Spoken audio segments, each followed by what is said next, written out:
عالم فخر آدم و بنی آدم کا ارشاد گرامی ہے کہ بے شک مجھے استاد بنا کر بھیجا گیا ہے۔ آپ معلم کائنات ہیں، اور جس ملک میں اساتذہ کرام سڑکوں پہ ہوں وہ ملک کیا ترقی کرے گا۔ حباب جی وقار استاد کا ایک ایسا عظیم المثال رشتہ ہے جو کہ نہ ختم ہونے والا ہے۔ ہاں کوئی ڈی سی صاحب ہوں، ڈی پی او ہوں، سب کے استاد ہیں۔ استاد ان کو پروان چڑھایا تو اس مقام پہ پہنچے۔ ملکی خزانے کا لوڈ کم کرنے کے لیے آپ کو کیا یہ چھوٹے ملازم ہی نظر آئے ہیں جنہوں نے اربوں لوٹے ہیں، ڈالر اور لوٹ رہے ہیں، اور جن کی تنخواہیں لاکھوں میں ہیں، جن کے لیے بجلی فری ہے، جن کے لیے پیٹرول فری ہے۔ آپ ذرا دیکھیں کہ ایک وزیر پہ کتنا خرچ ہو رہا ہے۔ جب وہ نکلتے ہیں تو ان کے آگے پیچھے جو گاڑیاں ہوتی ہیں ان کا پیٹرول کہاں سے آتا ہے؟ ملکی خزانے پہ بوجھ تو تم خود بنائے ہو، اور آپ نے غربا کے بچوں کے ہاتھ سے یہ نوالا چھیننے کی کوشش کی ہے۔ لہذا اگر رب کریم نے آپ کو اس مقام پہ بٹھایا ہے تو خدا کے بندے بن کر بیٹھو، بندوں کے خدا بن کر نہ بیٹھو۔ خدا کے بندے بنو، بندوں کے خدا بن کر نہ بیٹھو۔ آپ اگر تاریخ کی ورقردانی کریں، تاریخ کو دیکھیں، لیکن افسوس کا مقام تو یہ ہے کہ مطالعہ کرنے کا تو ان کے پاس وقت ہی نہیں ہوتا۔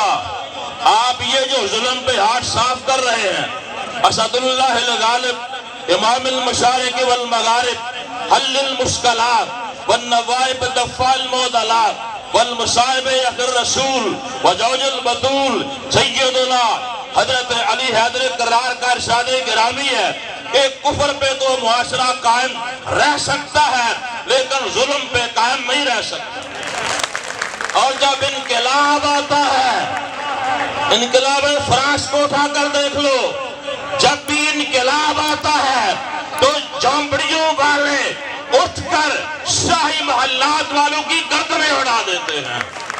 ہمارے جی وقارو جی اختشام، ہم انشاءاللہ ناکام واپس نہیں لوٹیں گے۔ استاد کا مقام کیا ہے؟ المدرس لا یعیش لنفسہ بل لشعبہ وتلامید۔ استاد اپنی ذات کے لیے زندہ نہیں رہتا بلکہ وہ قوم کے لیے اور طلباء کے لیے زندہ رہتا ہے۔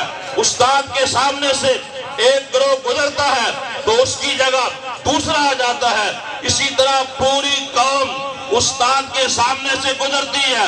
کیا آپ نے دیکھا نہیں کہ لہذا دوسرے ممالک میں استاد کا لباس الگ ہے۔ اگر استاد گاڑی میں سوار ہو جائے تو ساری گاڑی کے افراد کھڑے ہو جاتے ہیں کہ استاد آگے ہے، یہاں بیٹھو، یہاں بیٹھو۔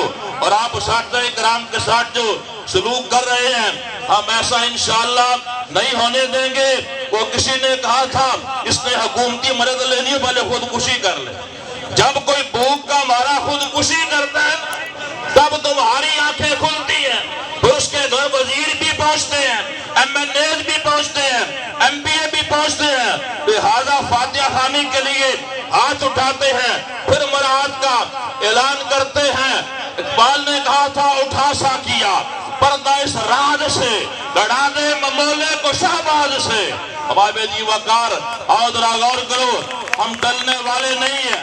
استقامت الاستقامت فوق الکرامہ، استقامت کرامت سے اوپر ہوا کرتی ہے۔ ہم استقامت والے ہیں۔ خالق کائنات نے بھی ارشاد فرمایا ان الذین قالوا ربنا اللہ ثم استقاموا تتنزل علیہم الملائکہ۔ بے شک جنہوں نے کہا کہ اللہ تعالیٰ ایک ہے، اس پہ ثابت قدم رہے، ان پہ ملائکہ نازل ہوتے ہیں۔ ہم استقامت والے ہیں۔ لہذا آپ تو عارضی طور پہ وزیر اعلیٰ بنے ہیں، اگر آپ کے اختیار میں نہیں ہے تو آپ اس مسئلے کو ٹھپ کر دیں۔ جو بھی مستقل گورنمنٹ آئے گی اس کے ساتھ پھر بات ہوتی رہے گی۔ اگر یہ سمجھو کہ یہ ڈر جائیں گے تو ایسا نہیں ہوگا۔ آؤ ستمگر ہنر آزمائیں، تو تیر آزما، ہم جگر آزمائیں۔ اٹھا سا کیا پردہ اس راز سے، گڑا دے ممولے کو شہباز سے۔ ہم نشینوں اٹھ بیٹھو، وہ وقت اچھالے جائیں گے، یہ جو دریا جوم کے اٹھے ہیں کن کو سے نہ ٹالے جائیں گے، اب ٹوٹ گریں گی زنجیریں اب زندانوں کی خیر میں۔